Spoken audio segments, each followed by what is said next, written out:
We about ready? We got 1 minute, according to clock slow.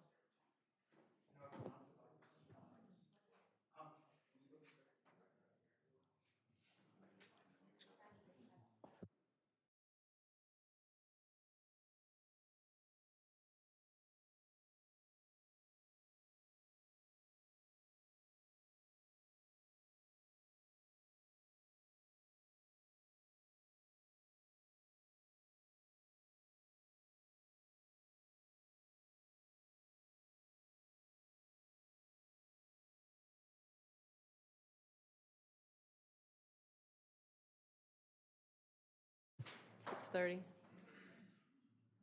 Microphone. Good. Good evening. I'd like to call to order the Genoa Township Board of Trustees meeting. It is a regular trustee meeting. Today is February 2nd, 2023, and the time is 6:30 p.m. Roll call? Trustee Vaughn. Here. Trustee Antonetts. Here. Trustee Goodman. Here. And our fiscal officer, Pat Myers, is absent, and Donna Batten, our fiscal officer, assistant fiscal officer, is in his place. Also in attendance, we have Rush Tabali, Deputy Police Chief, Lieutenant Jim McMillan, Linda Greco, Director of Human Resources, Bob Matthews, Director of Road and Buildings and Grounds, Joe Ponzi, Fire Chief, Joe Schaefer, Director of Zoning and Development, Paul Wise, Township Administrator, and Leslie Slater, our Communications Director. And at that, I'll ask Leslie to lead us in the Pledge of Allegiance.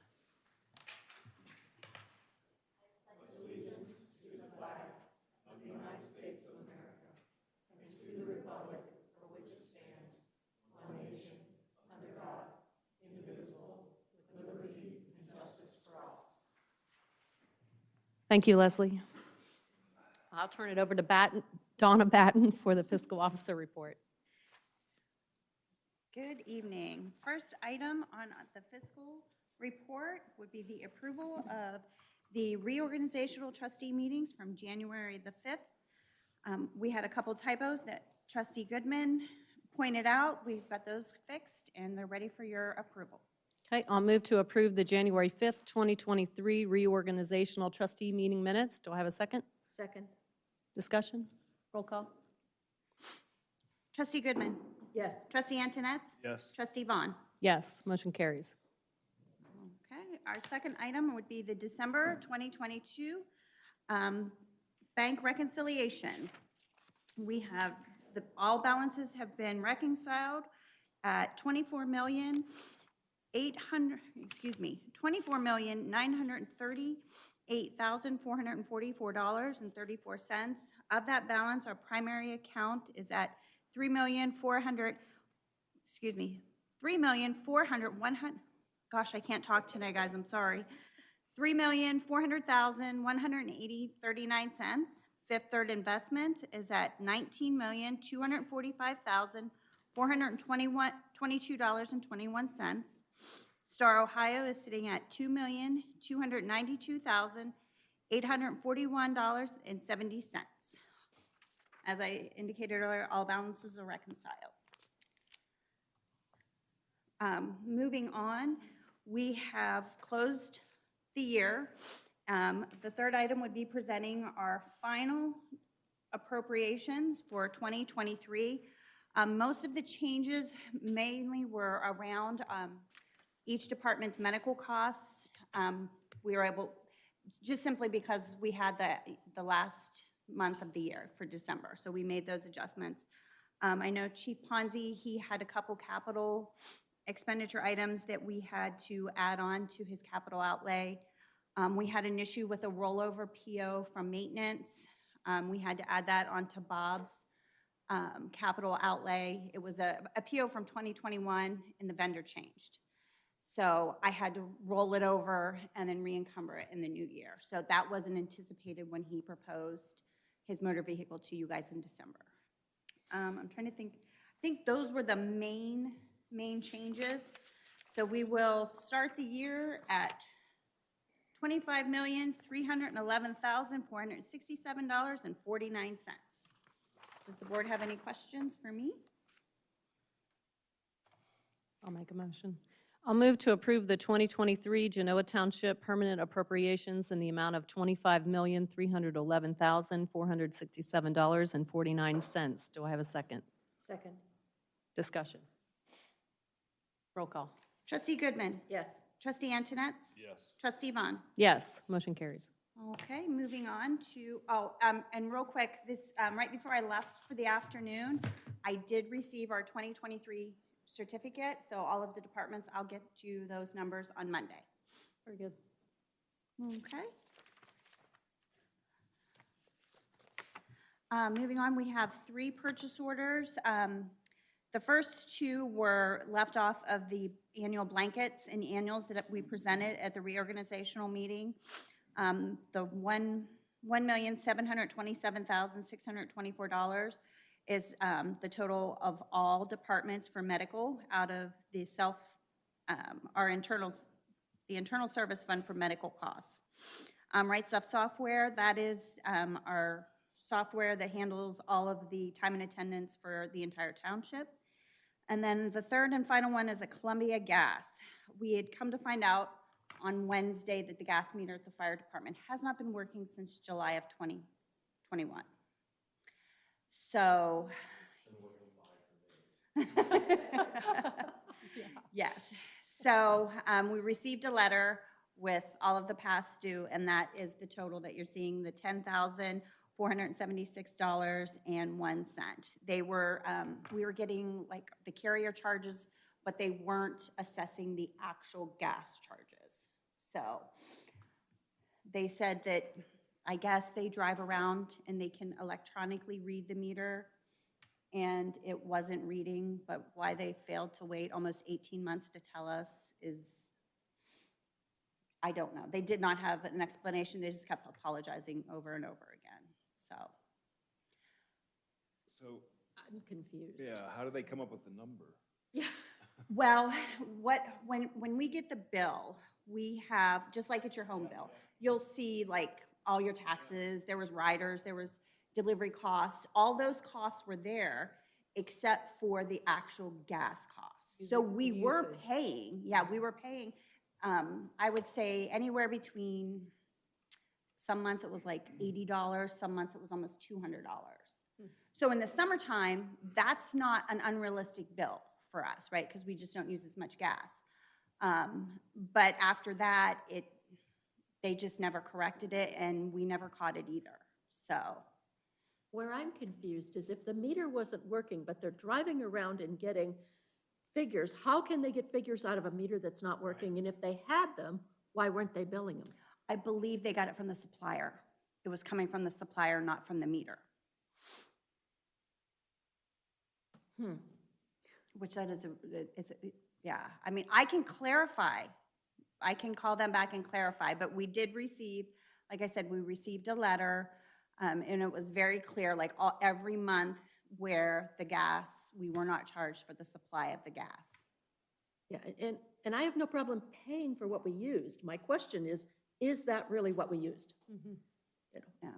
and I don't know how either side could verify that, even looking back on past bills to see if that's a realistic amount. Like I said, the way she explained it to me was that number, because the meter was not working, it came from the supplier. The supplier was the one that had to provide with that information. But I can check into that. I can give them a call back on Monday, and then I can email you guys and let you know what their explanation was with regards to that. I would feel much more comfortable agree. with that. Absolutely. I agree. I'm just kind of at a loss as to how they do that. It's like magic. It is like, yeah. Donna, didn't they say it had something to do with the mechanism that transferred the data to the guy in the car was something Is that wrong? what it was? Was I that? believe that's what it was. Yeah, because Paul was in on the conversation. I had think him it come was in the immediately. mechanism that electronically, when they drive down the street to collect the data, it wasn't pushing that data. And so that's how they knew specifically, Yeah. down to the penny, how much we owed. So the meter, it's the physical meter has the right reading. Yes. His receiver wasn't collecting the right I information. think that's what Yes. happened. So somebody had to come out and then read the physical They're meter gonna- on the building? Yes. Okay, I feel And better with that we're getting a new explanation. meter so that Yeah, everything the works new meter is properly. coming in next week. So it wasn't a problem with the usage of the gas, it was a problem with the conveyance of the information.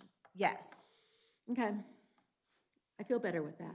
I can, like I said, I will call them on Monday, clarify, and then send you guys an email too, just to. Yeah, to they double knew check all that. exactly down to the penny every Yeah. month what the bill should have been. Okay. Yeah, yeah, and like I said, we do have, it was, I do have it out there. And I can also give you guys copies of that too, if you'd like to see it. If that would make you feel a little bit better. Yeah. Yep. Okay, I'll move to approve the following purchase orders for BC Purchase Order Medical, $1,727,624. To Right Stuff Software for $14,800, and Columbia Gas of Ohio for $10,476.01. Do I have a second? Second, Any more discussion? Roll call. Trustee Goodman? yes. Trustee Antonetts? Yes. Trustee Vaughn? Yes, motion carries. And our last item would be to close out the EPA grant fund for the totes. That was a shared grant, so those monies would go back and repay the general fund. Okay, I'll move to close Fund 2901 EPA Grant Fund and transfer $30,232.08 to the general fund. Do I have a second? Second, Okay, discussion? Roll call? Trustee Goodman? yes. Trustee Antonetts? Yes. Trustee Vaughn? Yes, motion carries. And that's all for the fiscal report. Very good. Thank you, Thank Donna. you. At this time, I'll open public comment. If you would like to speak, state your name and address for the record. Yeah, go ahead.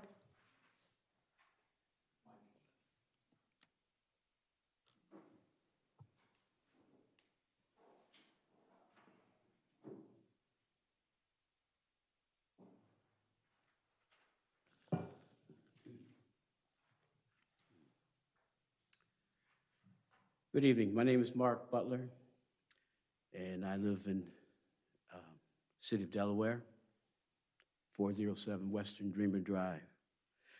I come to you this evening to share a story about what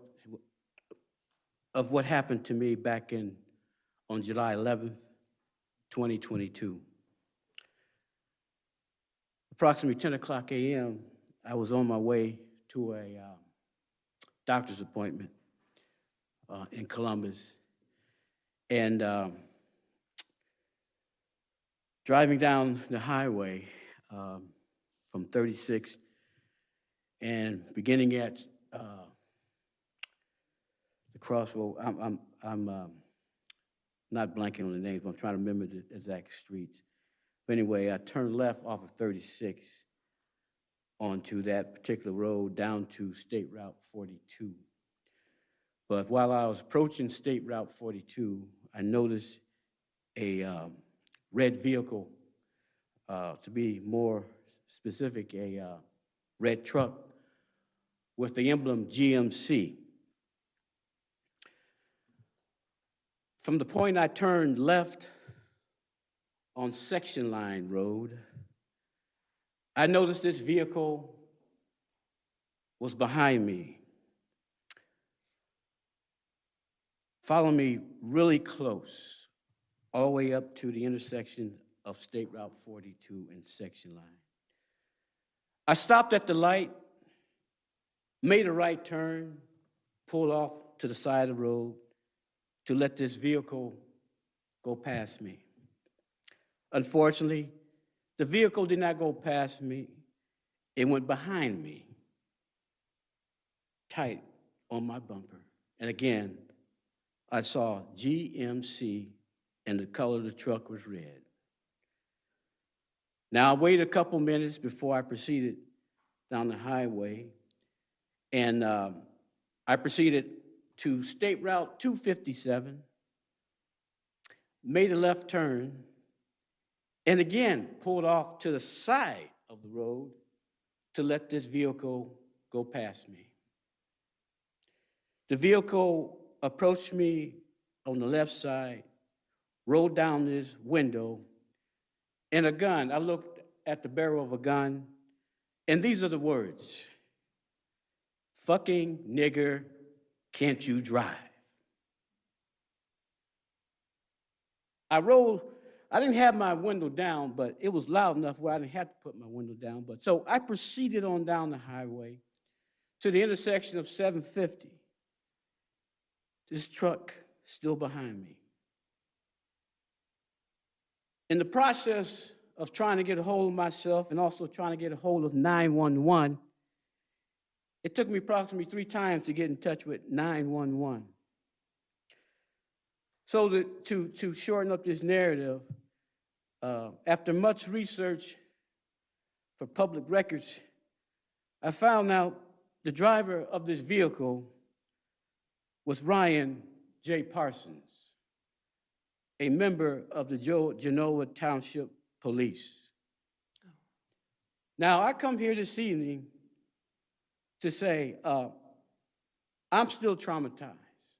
Although, as you will check further on, I know you will, that this particular individual did not get charged, well, either but following too closely, but no charges was filed. I'm not a lawyer. I'm not a police officer. I'm a citizen of this county, and I was terrified on July 11th, 2022. And I come to this meeting to let you know whatever you can do, if you do anything, but I just felt that my voice needed to be heard. Even as I speak about this narrative, it traumatizes me to the point that I respect all law enforcement officers, but the accountability, just because you are off duty, what gives you the right to follow another citizen? And then what gives the county or the prosecutors the right not to file charges against this individual? So with that, I thank you for listening to my story. Have a good evening. Thank you.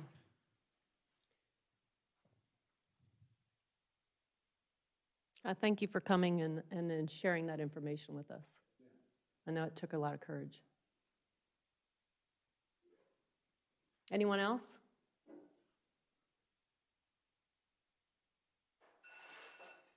No other public comment? All right. At this time, I'll close public comment and we'll move into trustee comments. Anybody else? Trustee comments? Yeah. Yeah, go ahead. No, I don't have anything. Oh, okay. I thought you'd want to start with the address.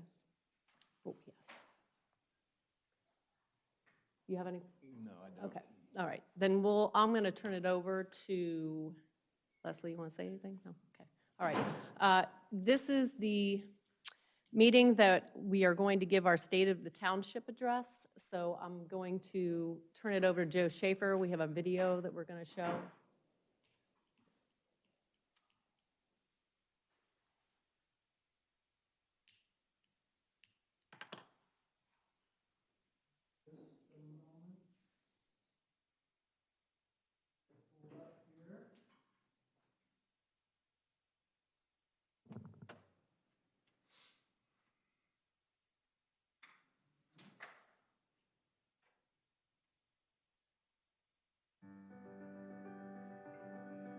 Many people feel a deep connection to Genoa Township.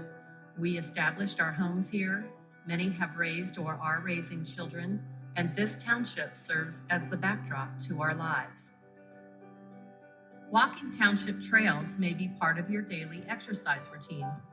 Police officers and paramedics are a comfort during health and safety emergencies. Children growing up in the township will one day reflect on their happy memories of egg hunts, fire station haunted houses, and an annual water balloon fight with police officers. My name is Renee Vaughn, and I am the chair of the Genoa Township Board of Trustees.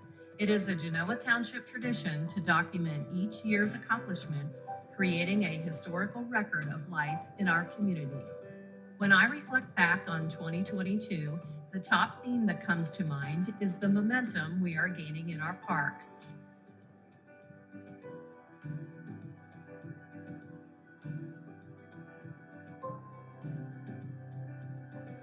Our multi-function Gateway Park transformed a previously barren stretch of land to offer trail users a feeling of enhanced safety and comfort. Simultaneously, we gained a space to display our community's name with pride.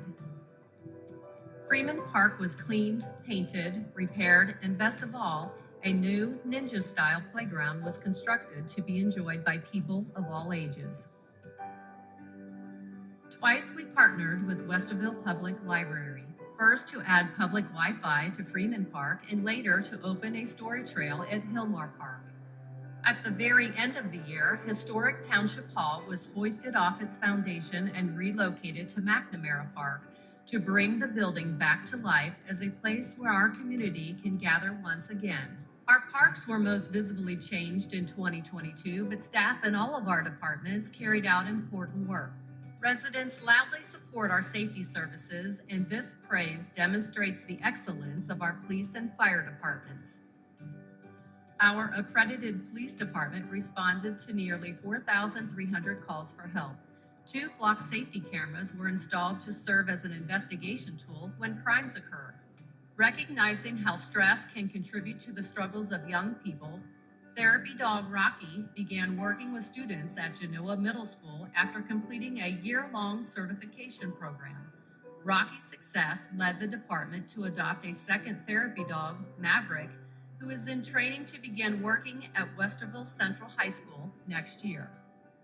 Interactions with residents were made available at meaningful events such as Women's Health Defense programs, Narcan trainings, and the Citizens Police Academy.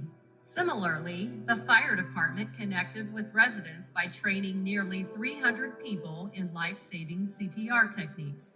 They too held a Citizens Academy offering a fun, hands-on experience in the wide range of skills required in the profession. Meanwhile, they ensured their equipment is always reliable by thoughtful planning for replacement. A new aerial ladder truck was ordered, which is expected to take over a year to build. External defibrillators were ordered for staff vehicles and the fire station. Equipment gets considerable use, with the department responding to over 2,000 calls for service in 2022. There is no thank you big enough for staff who have made a career of protecting and saving lives. Nevertheless, dedicated personnel further support the community with philanthropic endeavors such as coordinating a Christmas toy drive and shipping care packages to deployed troops. Each department is truly interconnected. Without the skilled staff of our maintenance department keeping roads in top condition, police and fire response times would suffer. In 2022, 29 roads were resurfaced, totaling 7.25 miles, often replacing the drain pipe and ADA ramps simultaneously. A grant from the Ohio Public Works Commission made it possible to repave the entire length of Mount Royal Avenue, adding rapid flashing beacons at key crossings. Plow drivers work long shifts, even working on Christmas in 2022 to clear away snow. Specialized computer software and GPS tracking were launched to display the driver's progress to residents. Twice a year, the maintenance department provides dumpsters for organic composting and metal recycling. But this year, a special paint recycling program collected 20,000 pounds of material, and another took holiday lights to be recycled properly. Donated Christmas trees were chipped and put to use in the parks. Blue cart recycling was expanded due to high demand. Residents clearly care for the environment and want to do their part. A newly adopted overlay was created by the zoning department and adopted by trustees to protect the environment surrounding Hoover Reservoir. The department manages a consistent stream of applications throughout the year, amounting to 327 zoning permits. In addition, 7 zoning commission cases and 10 Board of Zoning Appeals case files were managed. Permits dating back many years were digitized and made searchable by residents online. Another improvement to customer service included online payment and submission of zoning applications. Behind-the-scenes work is no less important in our departments housed within the administration office. Human Resources has continually found cost-saving measures without sacrificing quality benefits for employees. The state of our township is strong. Residents are actively engaged in projects our professional staff lead. Elected officials, including myself, Trustee Connie Goodman, Trustee Mark Antonetts, and Fiscal Officer Pat Myers work collaboratively as a team with guidance from our experienced administrator, Paul Wise. We are well positioned on the road to the future.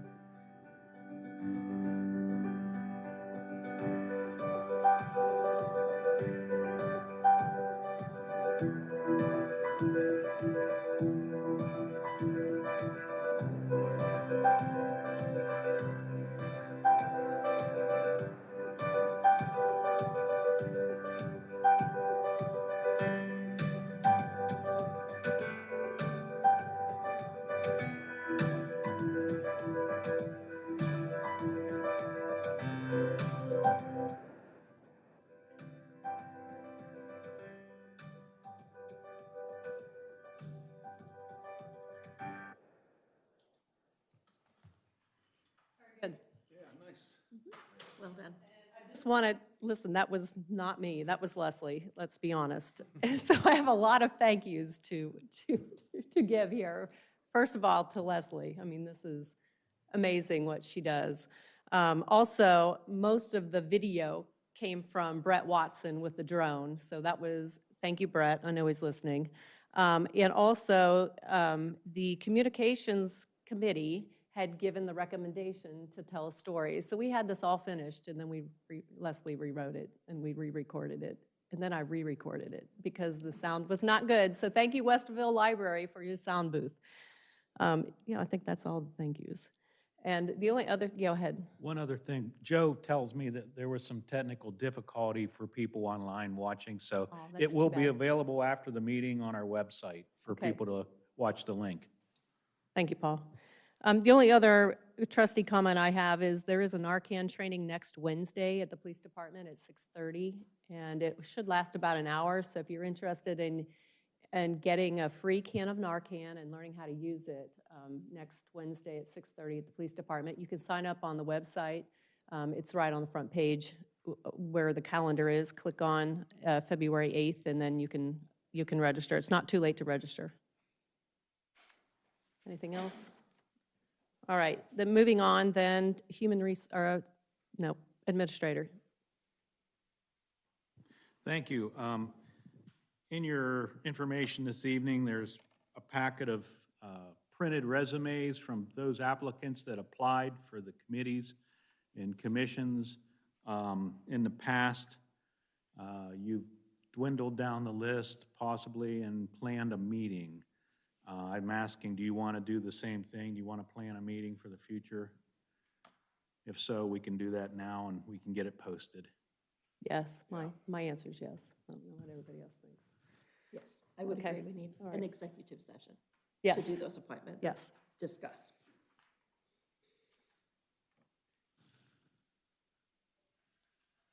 What's your availability again? Do you have availability next week? I'm here next week and gone the whole week after that. Okay. What's your, I'm available next week. I am not available the 8th or the 9th. And the other question is, are we going to do interviews for zoning commission and BZA as we've done in the past? That would mean 2 meetings. Mhm. I think so. That's my preference.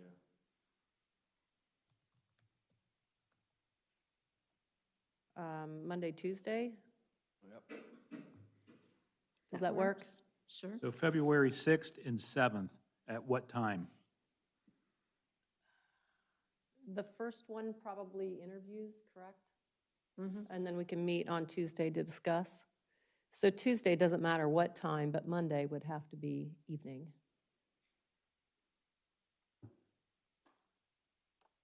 Well, oh, I don't know. I don't Why know. would it have to be evening? Tuesday, Monday would be the interviews. oh, Monday would be the interviews, so Monday has to be evening, but Tuesday, it doesn't matter what time. Tuesday, it doesn't matter because it's an executive Right. session and the Yes. appointment's likely after. Right. Monday evening, and then we'll meet. Oh, what time? I don't know. Mark, how quickly or how early can you meet On Monday? Monday?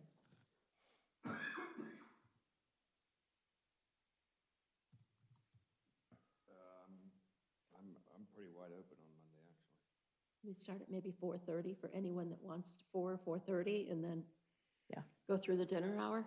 Yeah, Yeah. that works. And with the amount of applicants that we have, I'm saying 15 minutes per interview. Oh, I don't think we need to go beyond that. I don't think we've ever used 10. even 15. I know, I agree. And 5 in between. Yeah, okay. So 15-minute interviews. Are you getting this, Joe? I'm assuming you'll probably call these people. If you're willing, I think that's been the pattern. So what I'm hearing is Monday the 6th, 4:30. 4, right? Or did you say 4:30? 4?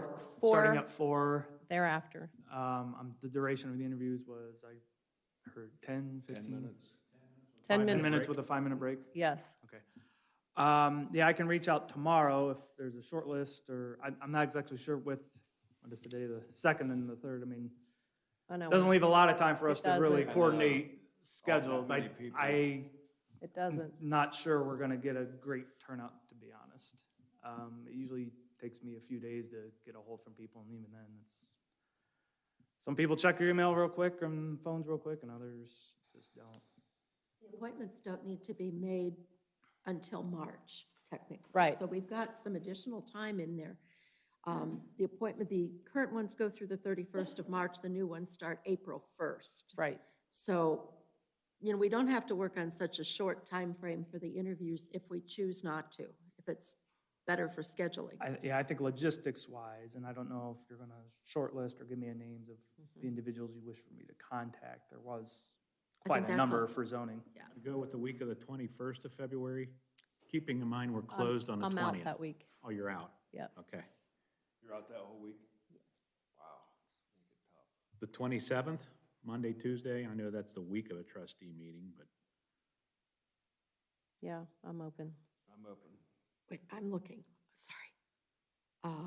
The 27th is a special zoning commission meeting that evening, just so you're aware. well, this will be in the It's conference room. executive session, so I don't. Okay, I well, don't if know you that don't need matters. me Yeah, for the interviews, then, Well, but that would preclude anyone that's a re-app yeah. unless they came really early. right. I'm fine with the So Tuesday? 27th, 28th, that works. BZA isn't here on the 28th, just so you know. So they won't be able to attend either if you do anything on the 28th.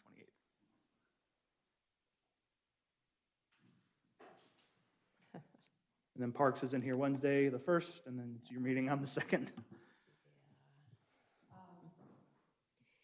If we started early, again, at, say, 4, the Well, meetings for zoning commission and BZA don't start until 7. yes, So perhaps they could just pop in before, make sure that they have first chance. yeah. Yeah, that, So you want to go with the 27th, 28th? Yes.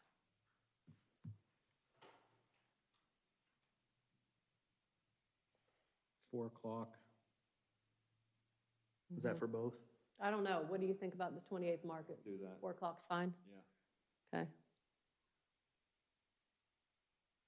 I'll just have to make sure I'm over here on the 27th, because that's one of the Hoover or not the Hoover overlay, the zoning resolution amendment Okay. hearings. Okay. And the 28th at what time? 4, both of them Both at of 4 them, o'clock. 20, at 4 o'clock? Mhm. Okay.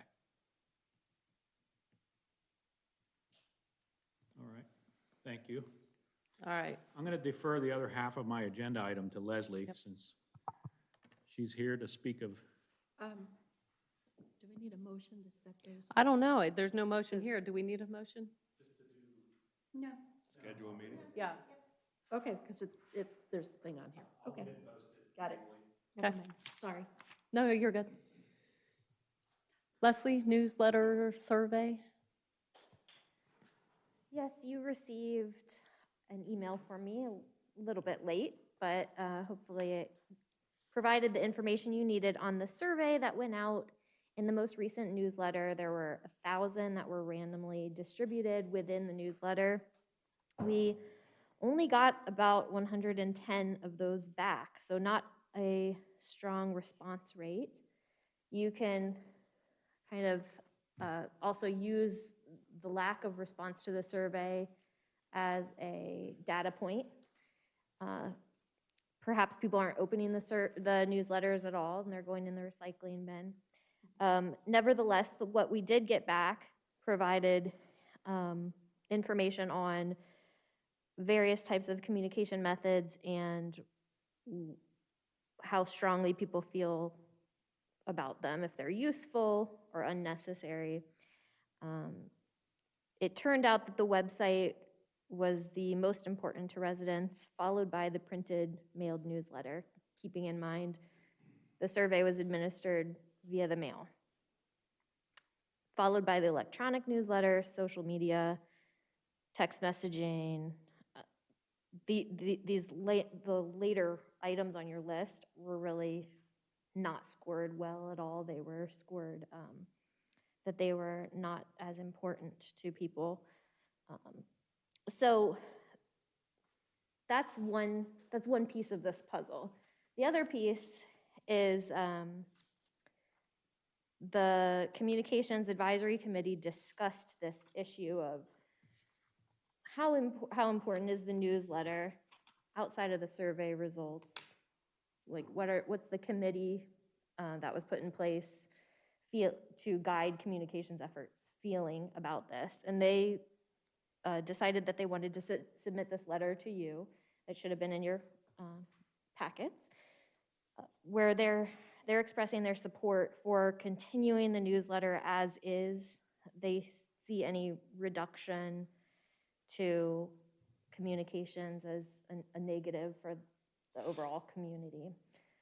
So those are your data points I wanted to present to you for your discussion in deciding where you want to take this. Anyone have any comments? I'm all for transparency, but I also think we need to be judicious with township funds, and if they're 3/4 of them or more going into trash, it's not really providing us much value. I would ask, is there a way we can focus the newsletters to those that are getting use out of it and reduce the cost? I don't know how that happens, but it seems logical that if nobody's interested in reading it, why are we spending the money to produce it and mail it? I'm not sure that people aren't interested in reading it. I think we do have a group of people that read it. The same discussion came up probably 3-4 years ago, and I can't remember the exact timing. And at that point, I was the one that suggested we go to an online or an email newsletter. And my colleagues at that time said to me, you know, not everybody has an email, and not everybody is going to get this newsletter. And the value of sending it to homes is that those homes don't move. People move. Email addresses change. I was approached by some senior citizens, because that's my age group, and they expressed concern that not all of them either have a computer or know how to use it very well. And as a result, one of them actually said to me, if you don't have a printed newsletter, I will need to take the data bus to Source Point to get on a computer to read the newsletter. And that information is important to me. I guess when I look at the big picture, and I think we threw out a figure of about $20,000 a year, when we look at that related to the rest of our budget, it's a small number for the transparency, as you stated, that we should have with our residents. I agree. The other suggestion that I have is I would like to, we did the paper on purpose to see it is a paper newsletter, how many people are reading it. I would like to do an electronic survey, maybe the same one, and offer it online only and see what we get. I have a feeling that all of these scores will reverse, but I don't know. That's my prediction. Because those are the people who are online. So I don't know. It would be interesting to see how many responses we get. Do we get 50? Do we get 200? You know, is it half of these responses or is it double? I think that would give us a better insight as to how people are getting their information. I mean, on here, the electronic newsletter didn't do very well. In relation to the website in the emailed newsletter.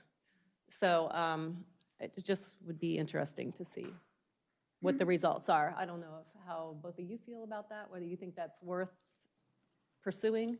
You're also looking at a subset of people who only received, it's 1,000 people that received the newsletter and took the time to open it up to see that there was a survey inside. Of that subset, they found that the electronic version was not useful. Right, exactly. Exactly. Yeah, so Well, the and I- numbers are a little tainted. And I guess when I look at the survey that was in the newsletter, it was only 1,000. How often have any of us gotten something in the mail and you've gone, I'll get to that later? Oh, yeah. And later never comes. Yeah. You know, some people just toss it. I realize that. But, you know, it's the same thing when they ask online about reviewing a product so everybody else knows what you bought and what you thought of it. Do you do it or you go, I'll get to it later? So. Yeah, thoughts on Leslie doing an electronic survey to compare to results, or do you not think it's worth our pursuing?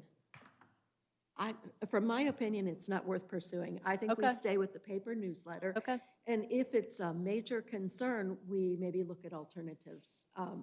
Keeping the paper, but alternatives to what we publish, how we publish, et cetera. Okay. I get a comment? Can I just say something? Yeah, and I did the newsletter for a long time before. We've always had this issue, but I do think there are those people that Connie was saying that really want the printed newsletter. I don't know why we couldn't at some point use the newsletter, put it on the front page so that you don't really have to open it up maybe, and put something else there and do a subscription. We could have a mail list. And I'm going to say I have a very large database of volunteers. And how did I get them? Well, I put it in the newsletter and said, if you want to be on this list, if you want to get a letter every year and know when this is coming up, let me know. And I'm telling you, the ones that really want to, they step up. And I have a really large group of volunteers. So I don't know why we couldn't do that. And I'm going to say it's not going to be, there's not going to be 20,000 of them on that list, but the others, and then of course the online is a great idea. But Connie's right. There are a lot of people, they come into the office occasionally and will say, we don't have a computer. We don't know how to use one, right? So, and our eyes aren't that great anyway. So, I think that would be maybe an alternative. And I think it would work. I have discussed personally. that because that has been brought to my attention. And again, I've been told that the issue is we have residents moving in and out of the township constantly. So because there's a HOA in the township who recently just went to electronic newsletters only.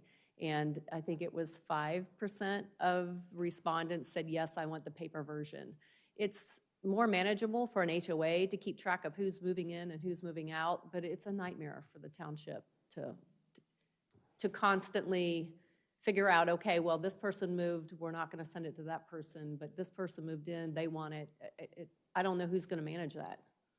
I'm not sure. I know that at one point I had a list of all of the people moving into the township. So I don't know how hard that would be actually to keep. I don't either. To add those to them. So I see your point. Every address needs to get one for anyone to even be aware of it. It's just that is a lot of money to Yeah. spend if most of those are being thrown out. Mhm. Is Dawn still doing new resident packets? Not since COVID. We kind Okay. of fell off with that. Need to Gotcha. update the document. Gotcha. I didn't know if that was a way we could insert something in the new resident packet to Yes. then trigger. So that was when I. Yeah. Yeah. Yeah. Data on Yep. that. So, yeah, that would be. It thinks they can manage that, I'm open to it. Well, we could definitely, I could get her to Yeah. do that new packet again, you know? Yeah. If we do that, we can stick the latest newsletter in there with that, with a, you know, with just an information, because I always used to put a letter to the new resident and say, here's what we've got, you know, for you. So that could be one of the items that we can put together a letter and invite them to join that subscription. Okay. All right, very good. Any other discussion? I'll do that. Okay.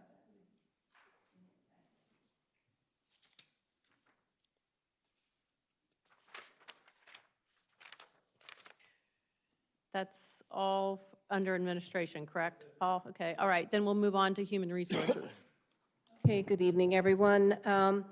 The first item is I just wanted to bring it to your attention that Easter is coming despite what it looks like outside. We've set the date for April 1st. That is a Saturday. I do have it in the works again to hold it at the Westerville Central High School. All the details will remain the same.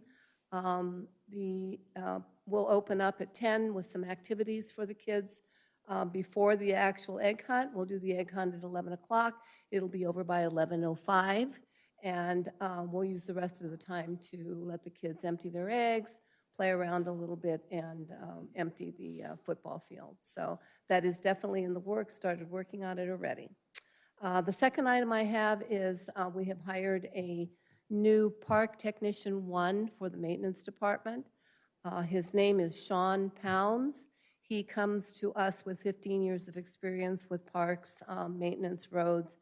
He knows how to work all the equipment, and I think he'll be a good addition.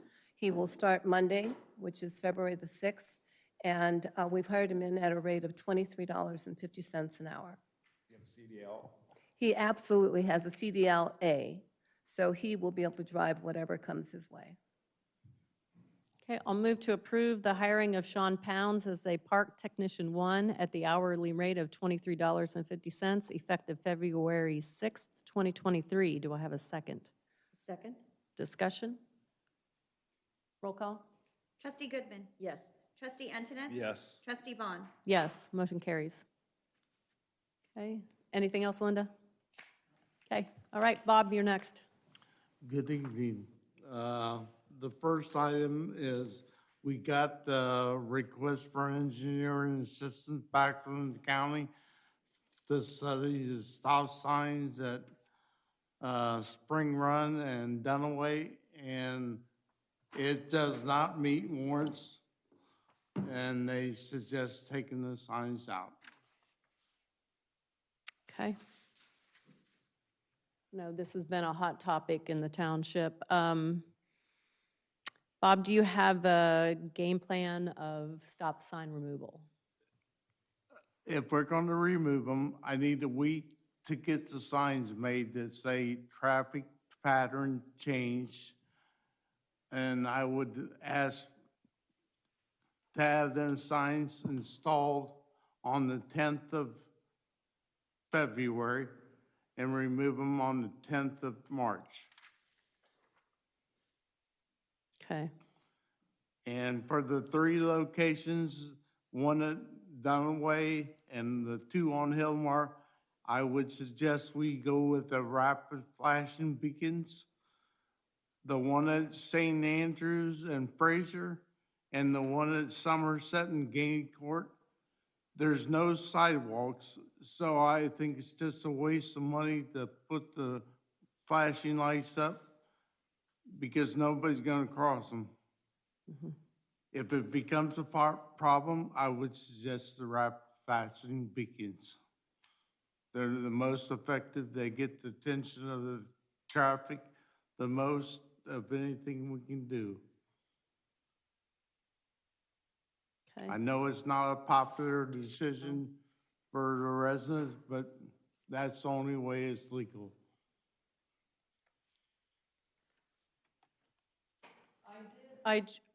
I've gone through the surveys.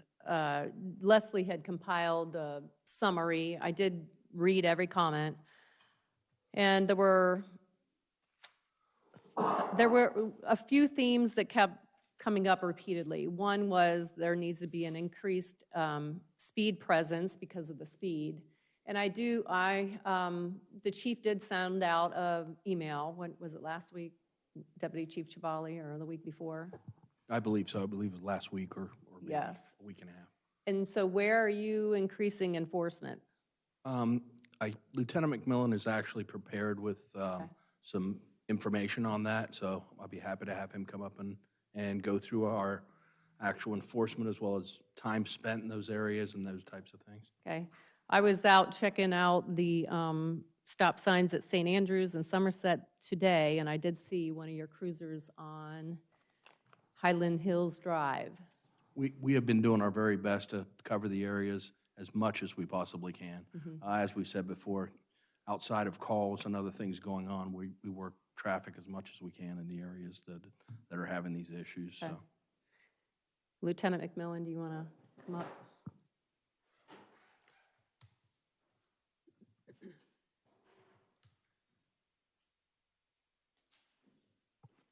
Good evening, Board.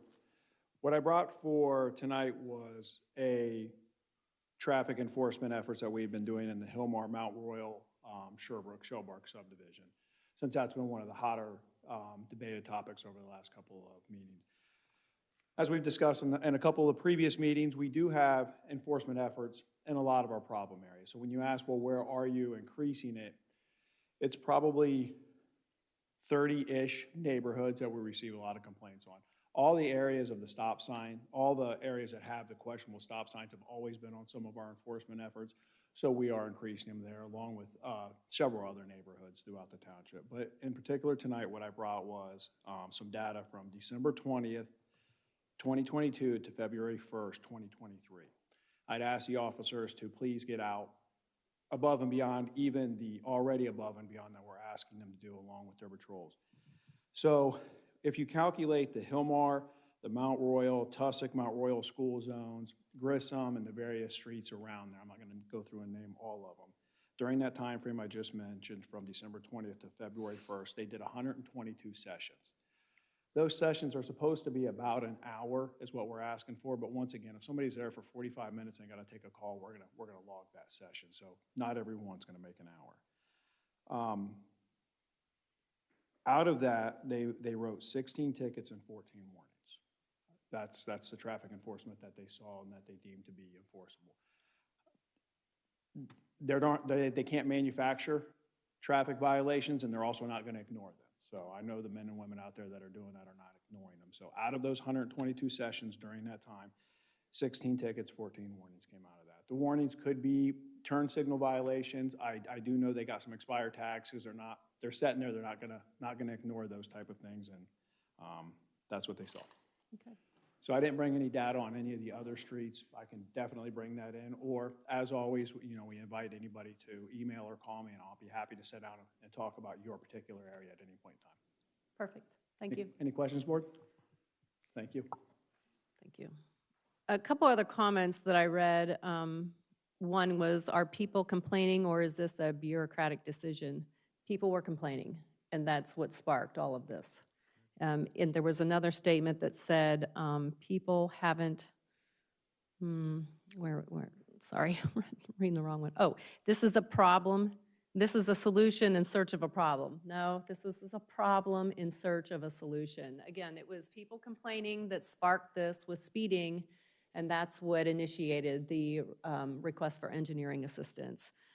In previous public comments at trustee meetings, there was the Attorney General Dave Yost's decision on stating that trustees can place stop signs wherever they wish. We did get confirmation from the prosecutor's office that although Attorney Yost states that trustees can put stop signs wherever they want, it also states that we have to follow the manual, and the manual says you have to get requests for engineering assistance. So the prosecutor's office is stating that if these stop signs are unwarranted, they should come out. They aren't enforceable. If accidents happen, it just creates issues. So Bob is suggesting rapid flashing beacons at both stop signs on Hillmar and also on Spring Run. Correct. With crosswalks. Yes, with a that gate crosswalk. Crosswalks. Yes. Yes. As far as St. Andrews Drive and Somerset, I looked at them today. On Somerset, there are sidewalks on the I want to say the north side of the street, but not the south, or is that reverse? On the It's on the south south. side.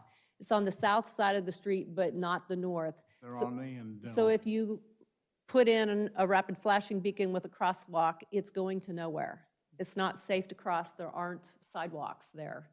And then St. Andrews Drive, there aren't any sidewalks anywhere near that intersection, nowhere. Nope. I did reach out to two HOA representatives. I played phone tag with the one in Highland Lakes South.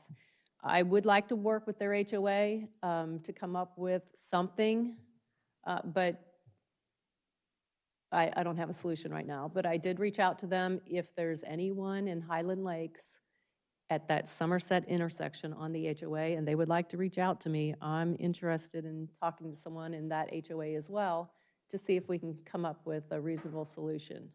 But to put a rapid flashing beacon in a place that doesn't have sidewalks doesn't make sense to me.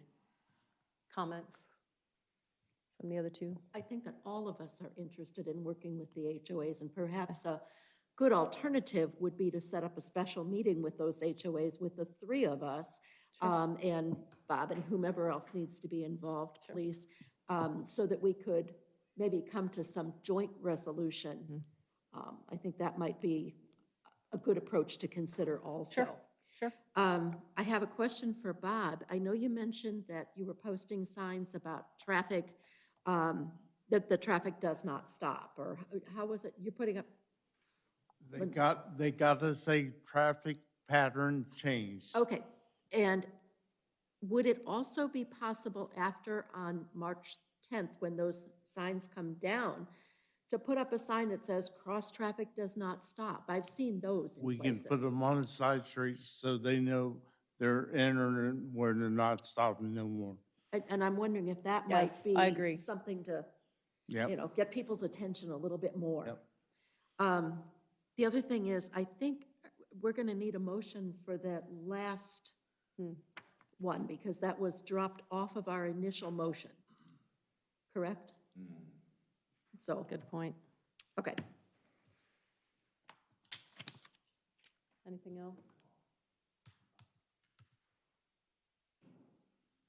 I guess my message this evening is I want the residents in the areas of Highland Lakes South and Highland Lakes that just because this process is taking place doesn't mean the conversation is ending.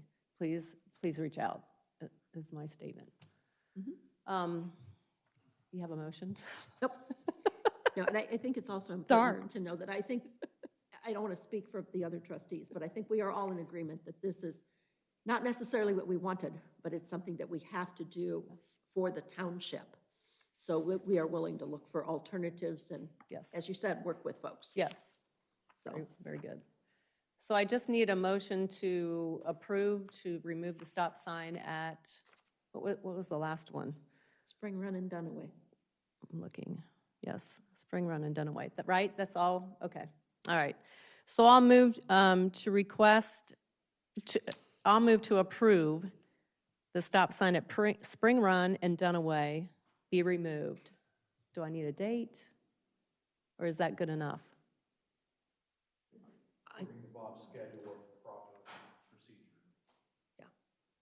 To be removed at, February 10th, I'll put the signs up, remove them. yeah, I don't want to March really put a 10th. date on it. There's a supply line issue. Yeah, I don't want to put a date on it. We didn't put a date on the other ones.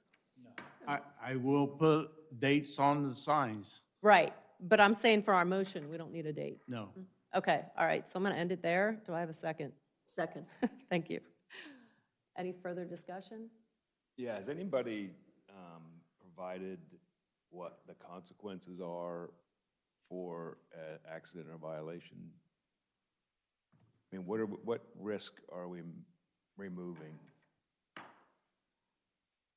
By following the manual on a traffic change, we're not assuming any risk. No, I mean by leaving them where they are. We don't know that answer. That's a, For that answer. because it could be something could never happen there. So it could be a major accident that an attorney could come in and sue the township for $1 million. I don't know how. This is what I was told by the prosecutor. Yes. We are required to follow the Ohio Revised Code, and the Ohio Revised Code says to follow the manual, and I'm not Right. quoting. Uniform So, right, yes, so that, we don't make law, so if we don't like it, we would have to go higher up to the state legislators to change the law, because we don't make law, we just are required to follow it. So it just creates, and we have heard from the police department that they can't ticket anybody for running it. And then you have accidents happen, and the insurance company is asking, why didn't you ticket this person for running a stop sign? Well, it's not illegal. It just puts us in a weird situation. There's potential liability, I think, is the issue. That's how this all came about.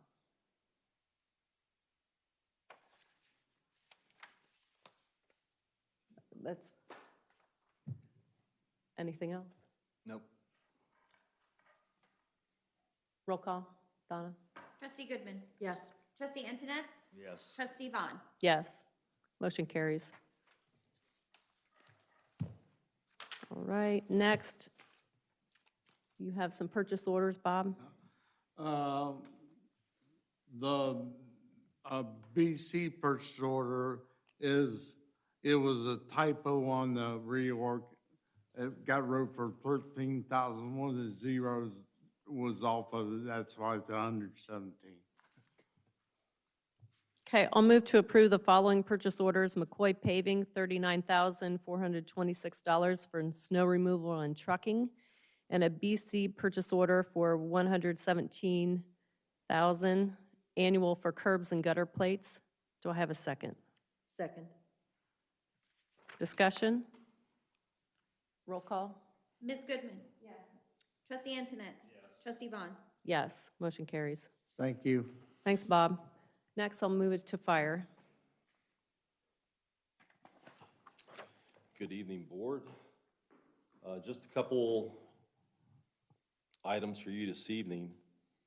Just wanted to inform the Board that the Fire Department has been notified, and Donna and I had a webinar with the state of Ohio that we were awarded ARPA funds through the state of Ohio for a health and wellness initiative that we applied for. And this is for 2 years. We applied for a couple other things that we haven't been notified of yet.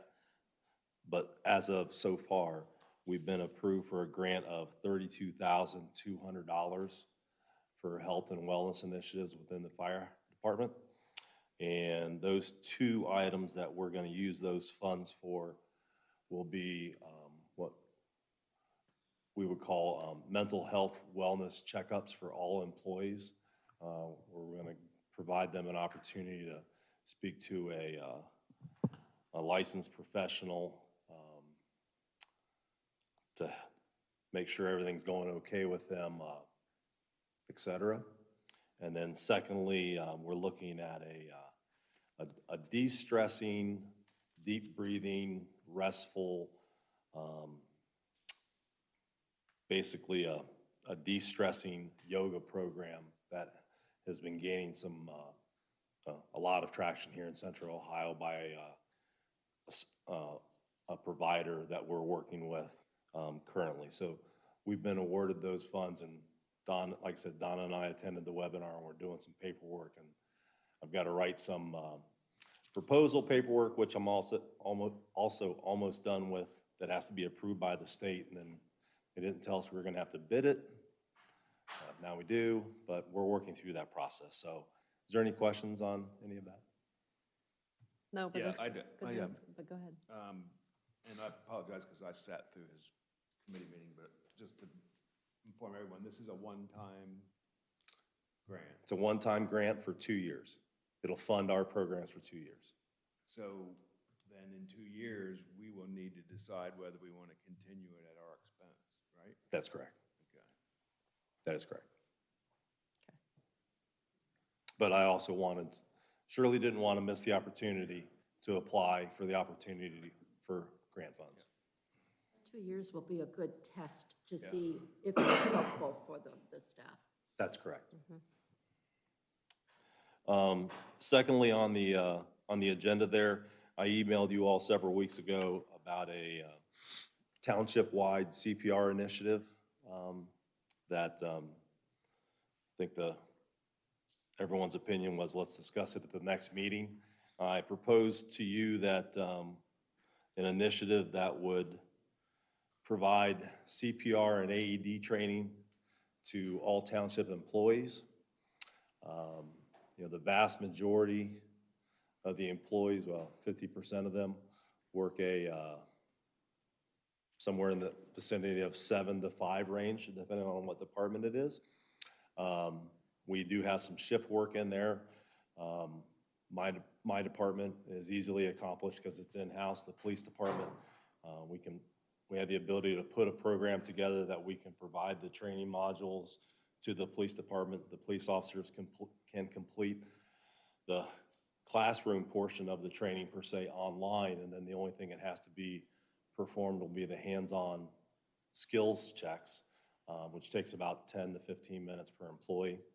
And then for the rest of the employees that work on more normal schedule, we can either do the online or we can schedule like this area to conduct a class and then do the hands-on skills training. We already have a vendor that we use for our everyone else that we provide CPR training for. So we have the instructors in-house at the fire department, and we're talking, it's just a little bit of time. I think probably scheduling-wise, the biggest one we'd have to do is with Bob's guys.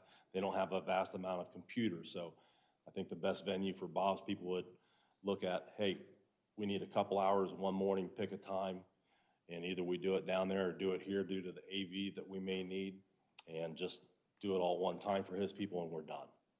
And then the only other recommendation is we have an AED in the township hall here, which is located right there. We have on order at the police department has an AED that is going to be located in the public access area inside the police department. We have ordered one to have inside the fire station. Obviously on the fire trucks and the ambulances, we have cardiac monitors, a little bit higher tech than AEDs. We've also ordered AEDs for the staff vehicles, myself and the fire marshal.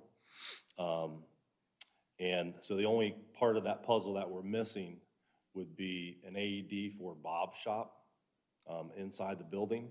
And then if he so wished, a couple that maybe we put in the lead vehicles where the lead people are out working with the crews that they could have inside their vehicles and have access to.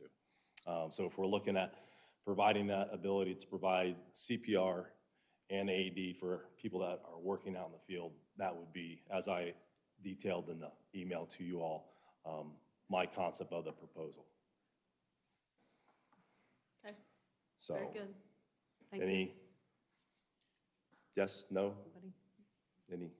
I'm in total agreement. I think we all Yeah, I saw think the it's a great importance idea. of that very recently. Yes. Anybody that's a football fan saw that. And I think that it's a really good idea. The question would be from me is, can we use some of the ARPA money to help Bob get some of that equipment? Is that possible, or do you have enough in your budget? You got a big slush fund over there. I might be able to find something. Okay, I forget, were they like $2,000? I think we can probably, I talked with Battalion Chief Johnson, and I think they're right around 2,000, maybe a little bit more for the one with the wall mount case, just for the case. They're all the same unit. And then what we would also propose is we have a service contract that we do now that they service all of ours, service this unit, and service the units that are at the police department and also the ones that they carry in the cruisers. We'd like to have that to be the same type. And then we would incorporate that all into one service contract. So when that person shows up, everybody's AEDs are getting service at the same time. We'll facilitate that contract and the timing and the servicing of them. Okay, Okay? Sounds great. Okay. and Chief, I know you talked about all of the departments going through this training. This trustee would like to go to one of those. I've had the training, but a refresher never hurts. I Sure. don't know what my colleagues feel. Yeah. Okay. I agree. I'm in. I will, You already did it? I have to see your card. I'll draft up a document and send to the department heads as far as what we think will work for them, and then we'll work that out.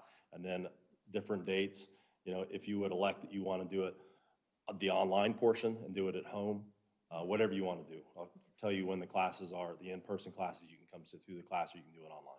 Okay. How's that? Thank you. Sounds good. Okay. Lastly, on the agenda, would respectfully request to accept the resignation of full-time firefighter paramedic Mike Riffle, effective February 12th, 2023. I received this via his battalion chief yesterday, and just figured since we were meeting tonight, I'd go ahead and bring it forth and get it on the agenda. Okay, I'll move to accept the resignation of full-time firefighter paramedic Michael Riffle, effective February 12th, 2023. Do I have a second? Second, Discussion? Roll call? Trustee Goodman? yes. Trustee Antoinette? Yes. Trustee Vaughn?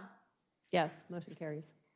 Thank you. And one last note, which came about suddenly last evening, is if you are an early morning type of person, we were contacted by 10 TV and asked if we would be willing to help them promote CPR live on TV. Wow. So Battalion Chief Johnson and firefighter Ryan McLean volunteered, and they will be at the 10 TV studios tomorrow at 6 a.m. So either, you can't say set your DVR anymore, but set your box or whatever it may be, if you're so inclined. Record it. And we're gonna reach out to them also and see if we can capture that to get it on some of our social media, Great. et cetera, et cetera. Great, So tomorrow morning, 6 a.m. perfect. Thank you. Thank you. Police?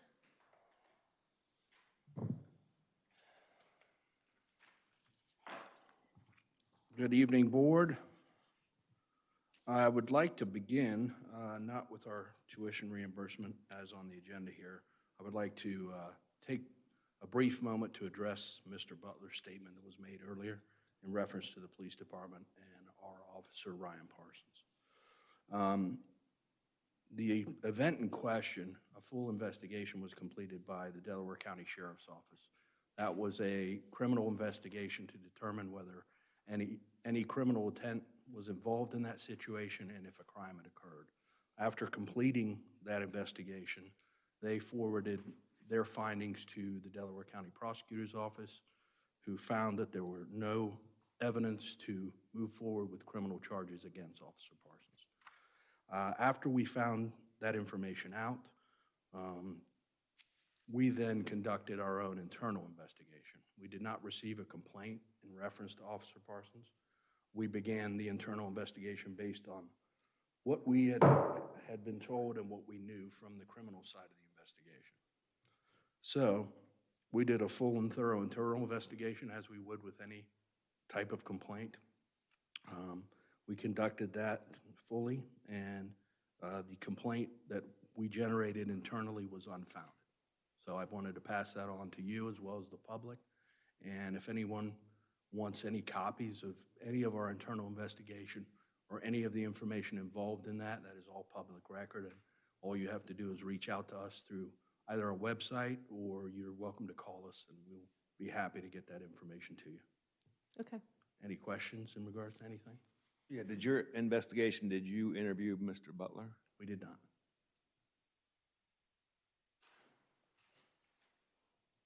Okay. Anything else? Okay. Thank you for addressing it Sure. tonight. With that, I'd respectfully request approval of a tuition reimbursement request for Officer Peter Marlin for a Master of Science degree in Criminal Justice For Liberty University, per Article 15 of the OPBA union agreement, tuition reimbursement, and his reimbursement will be based upon him achieving a grade of a B or better in the coursework. Okay, I'll move to approve the tuition reimbursement for Officer Peter Marlin for a Master of Science in Criminal Justice with a concentration in law enforcement leadership from Liberty University per Article 15, tuition reimbursement in the Ohio Patrolmen's Benevolent Association Union Agreement. Reimbursement will be based upon final grades. Do I have a second? Second. Discussion? Roll call. Trustee Goodman? Yes. Trustee Antonetts? Yes. Trustee Vaughn? Yes. Motion carries. And to, if I may, go back to your question, Trustee Antoinette. The reason an interview was not conducted with Mr. Butler is because the Sheriff's Office conducted a full and complete interview with him in reference to the criminal side of the investigation and everything that occurred throughout that call. So we had all that information already. Okay? Okay, thank Thanks. you. Next, zoning.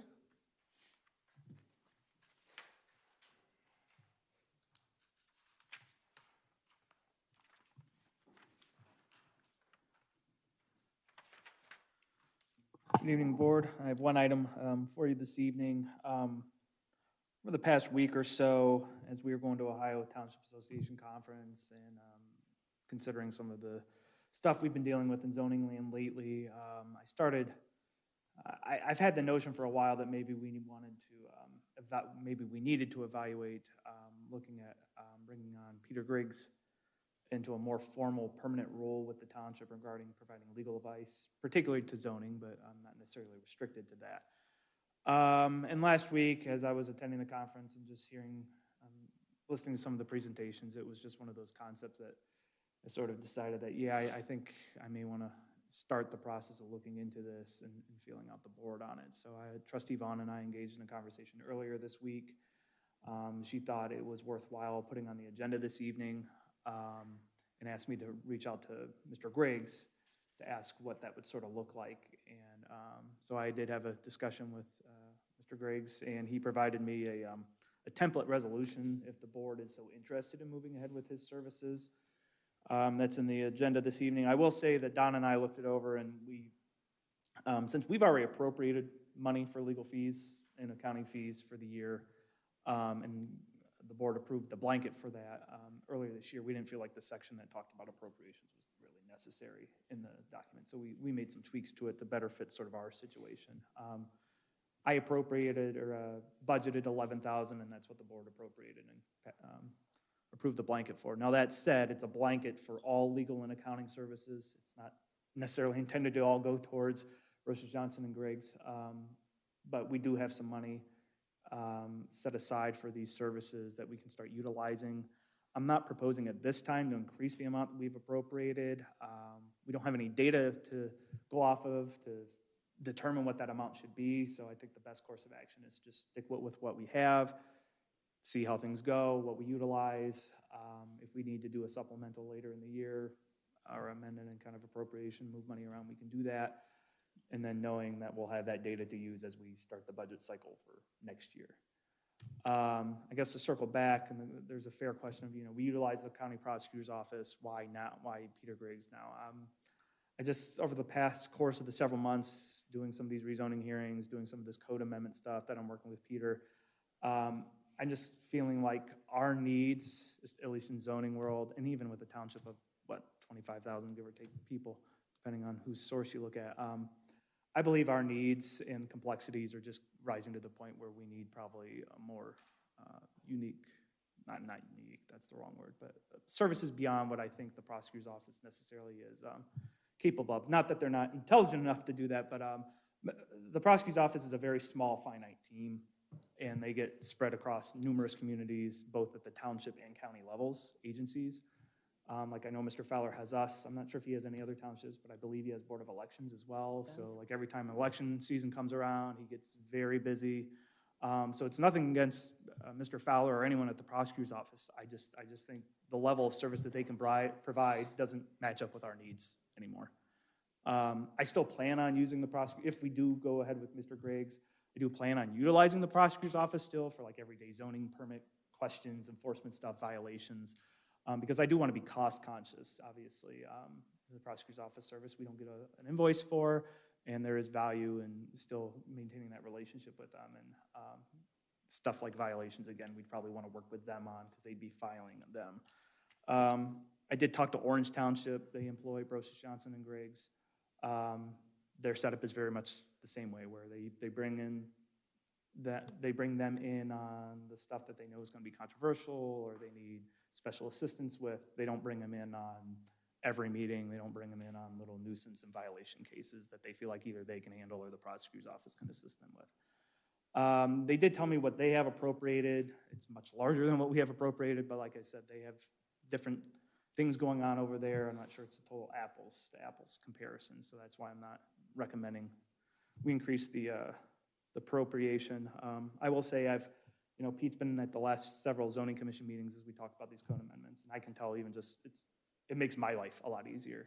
The commission's getting answers quicker, more thorough than I as not an attorney can provide, and it gives me also the assurance when I can see Pete nodding as I'm talking that I'm on the right track with stuff. So it's been very helpful. So I bring that forward to you this evening. That's really is board discussion first of whether or not you want to entertain the idea, and then whether or not you want to pull, if you are interested and want to pull the trigger tonight or wait or continue to think on it, totally up to you. But I at least wanted to introduce the topic formally this evening to you. Perfect, thank you. Thoughts, or should I attempt to read a motion? You can read a motion, I guess I can. Okay. I'll move to employ the township's attorney on an annual basis for the remainder of the year. That would be Brocious, Johnson, and Griggs as presented. Do I have a second? Second. Thank you. All right, discussion. And it may not need to be in this resolution, but how are we going to manage this firm? Who gets to authorize the use of their time? Because if we got all kinds of different people asking for services and all of a sudden we get a bill, how are we going to manage that? I agree. Joe and I kind of talked about that. But The thought would be the chair of each respective group would be in charge of that. We don't want everyone contacting them. And I will work with the chair, at least on the zoning stuff. I can't speak for the other departments, but I imagine it would go the same way. Or I'd work with the chair and Paul on those items. Obviously, we'd be monitoring the expenses. The board will be seeing the checks as we cut them, obviously. And then we'll obviously be aware that we need to be monitoring, and how much we're using them. Okay, that's fine. I think any off time, after meeting type of correspondence should go from the chair to you, so you have a better documentation I of what's agree. being billed.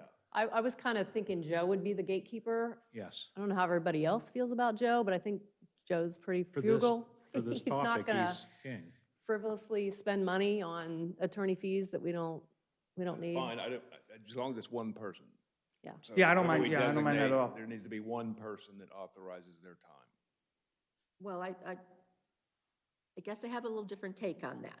If we're talking zoning, because the main focus of this firm would be zoning issues. They're very focused and specialized in that area. Yes. But this particular resolution doesn't limit us just to zoning. Right. So I would, in my thought process, it would be if it's zoning, it goes to Director Schaefer.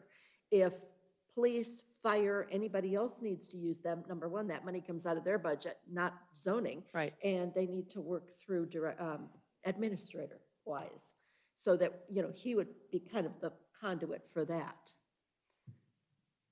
I'm okay with that. I guess I don't really see any other department using this firm. I just didn't want to prevent them. I don't either, Yeah, but go in ahead. that, I use him case. once a year for about a half an hour at the Okay. TIF meeting. Okay. Oh, nice. Okay, all right. I think the other thing that I particularly liked about this, and I clarified it with Joe Schaefer this afternoon after reading through here, it talks about for the year 2023. So at our annual reorg meeting, we have an opportunity to review how this is working, and do we want to renew this contract for the next coming year? as do they with us. So, Yeah. And I guess a couple point of clarifications. Pete, Mr. Griggs, believes that he himself will probably be the one who provides us the services. He just believes he's probably in the best position, knowing our situation, our needs, and he has a lot of history with the township. So I mean, obviously, he can't 100% commit to that, but he's tended to think that he will probably be the primary assigned to us. Also, this contract is, this is probably the correct legal term, but it's essentially at will. So basically, we're not locked into anything. We can cancel this arrangement at any time. Similarly, they can cancel this arrangement at any time. So we're not like locked into a fixed rate or have to spend a certain amount of hours or billing dollars on it. So it's really just a formality, and I believe the revised code says that we need to pass some sort of resolution if we're going to hire special counsel. Okay. Any other discussion? Okay. Having sat on the zoning commission and heard rezones, I'm full support of this. I think it's foolish that we would have these zoning meetings with their attorney there and we don't have a representative during these hearings, so And that would be a scenario where if I know they're bringing their attorney, I probably would give Pete a call, or the chair a call, and then get the chair's blessing to bring Pete in. Very good. Roll call. Trustee Goodman? Yes. Trustee Antoinette? Yes. Trustee Vaughn? Yes, motion carries. Thank you, that's all I have for you this evening. Anyone else have anything for the good of the order? Okay. If not, I'll move to announcements. February 8th, there's an Arcan training class. February 15th, there's a zoning commission meeting. February 20th, the offices will be closed for President's Day. February 28th is the Board of Zoning Appeals meeting. March 1st is the Parks Advisory Committee meeting, and our next regular trustee meeting is March 2nd at 6:30 p.m. I believe we have a communications meeting on February 9th that is not listed here. Very good, thank you. 7? Thank you. I'm sorry, February 9th at 7 p.m., right? 6:30? Well, it's February. Look at the 9th. website. Look at the website, 6:30 or 7. You get there at 6:30 and get That's there right. early? Sorry about that. All right, I'll move to adjourn to executive session at 7:56 p.m. to consider the purchase of property for public purchases if premature disclosure of information would give an unfair competitive or bargaining advantage to a person whose personal private interest is adverse to the general public interest, and to consider employment, appointment, compensation of a public employee or official. Do I have a second? Second. Thank you. Roll call. Trustee Goodman? Yes. Trustee Antoinette? Yes. Trustee Vaughn? Yes, motion carries. We're now adjourned into executive session.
Yeah, do we need a police escort out of here? Although he's after the police, so. It's not going to help us. Yeah. Yes? Uh-huh.